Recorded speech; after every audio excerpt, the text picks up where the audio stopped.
गिड़गिड़ा रहे हैं। माननीय मंत्री जी के सामने हम लोग गिड़गिड़ा रहे हैं, सरकार के सामने। हम आज आपसे निवेदन करते हैं, ये जो हमारे मांग पत्र है संयुक्त तत्वाधान में आज आपके प्रति हम माननीय मुख्यमंत्री महोदय जी को दे रहे हैं। मध्य प्रदेश शासन भोपाल जिला जबलपुर द्वारा माननीय कलेक्टर महोदय जबलपुर, हमारी जो मांगे है कक्षा 1 से 8 तक मान्यता संबंधित नियमों में संशोधन के लिए है। कक्षा 1 तक की मान्यता के लिए शासन द्वारा जारी किए गए नियमों में हम समस्त संचालक बंधु इसमें संशोधन चाहते हैं। हमारा पहला उससे बेहतर आप जानते हैं, जहाँ पर नजूल की भूमि है वहाँ पर जो शराब का ठेका चलता है तो उसके लिए रजिस्टर कराने की आवश्यकता नहीं होती है। ऐसे नियम बांध दिए हैं, वो आप तक हम पहुँचा रहे हैं कि रजिस्टर्ड किराएनामा जो है वो ग्रामीण और नगरीय क्षेत्रों में मुश्किल नहीं नामुमकिन है, क्योंकि संपदा 2 के अंतर्गत रजिस्टर्ड किराएनामा नजूल और शासकीय भूमि में बन पाना बहुत मुश्किल है। अतः इसे पुराने नियम नोटरीकृत किराएनामा लागू किया जाए। विधेयक पास करके मध्य प्रदेश शासन ने विधानसभा में विधेयक पास किया कि 2032 स्कूल के और शिक्षा विभाग के संयुक्त, क्योंकि 2009 में आरटी एक्ट आया, निःशुल्क बाल शिक्षा अधिकार अधिनियम 2009 लागू हुआ, उस पर ये सारी चीज खत्म हो गई। तो जब 2009 को ये नियम लागू हुआ आरटी एक्ट, उस नियम में ये सब लिखा है निःशुल्क शिक्षा। तो जब आज आप लोग जो है स्कूल बंद करके विरोध जरा रहे हैं, क्या वजह है? कल हमने प्रेस कॉन्फ्रेंस की थी घंटाघर कॉफ़ी हाउस में, आप सब लोगों के माध्यम से ये बात शासन तक पहुंची है कि आज हम लोगों ने जो विद्यालय बंद रखे हैं उसका कारण सिर्फ इतना है कि मध्य प्रदेश शासन के शिक्षा विभाग ने मान्यता संबंधित कुछ नियम बनाए हैं। वो नियम इतने जटिल और कठिन है कि उनकी पूर्ति करवाना नामुमकिन है।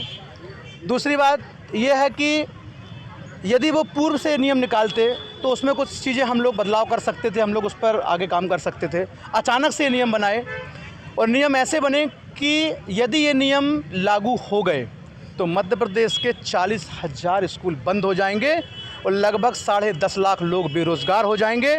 कम से कम 10.5 लाख विद्यार्थी पढ़ने से वंचित हो जाएंगे और 4 से 5 लाख टीचर्स बेरोज़गार हो जाएंगे।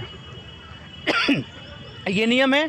मान्यता में रजिस्टर्ड किराएनामा कर दिया। भाई पहले नोटरीकृत किराएनामा चलता था, रजिस्टर्ड किराएनामा संपदा 2 एक ऐसी बला है कि इसमें नजूल की भूमि पर, शासकीय भूमि पर, पट्टे की भूमि पर ये चीज़ नहीं बन सकती है।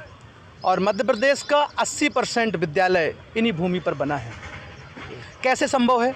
तीसरी चीज़, एफडी को लेकर के हमने रखी कि शासन ने एफडी फिक्स डिपॉजिट एक राशि रखी जो कि शासन के डीओ के और सोसाइटी के सेक्रेटरी के नाम पर ज्वाइंट होकर बनेगी। चलिए वो तक तो बात तो वहाँ सही है, लेकिन उसका जो ब्याज है वो विद्यालय को नहीं प्राप्त होगा, वो शासन को जाएगा। ये कौन सा नियम है भाई? कौन से पढ़े लिखे लोगों ने इसका नियम बनाया है? हमारी समझ से परे है। और तीसरा ये कि डीएड और बीएड कंपलसरी है स्कूलों पर। यदि डीएड और बीएड कंपलसरी स्कूलों पर है तो आप हमें ये बात बताइए कि डीएड और बीएड ग्रामीण क्षेत्रों में कितने मिलेंगे, कहाँ पर लोग पढ़ा पाएंगे? और डीएड बीएड है तो वो क्यों छोटे स्कूलों में काम करेगा, वो बड़े स्कूलों में चला जाएगा? बड़े स्कूल कितने हैं? शासन केवल उनको सहयोग करता है और उन्हीं की बात को स्वीकार करते हुए नियम बनाते हैं। एक कैटेगरी हम निवेदन करते हैं, कैटेगरी पर लेकर के आए।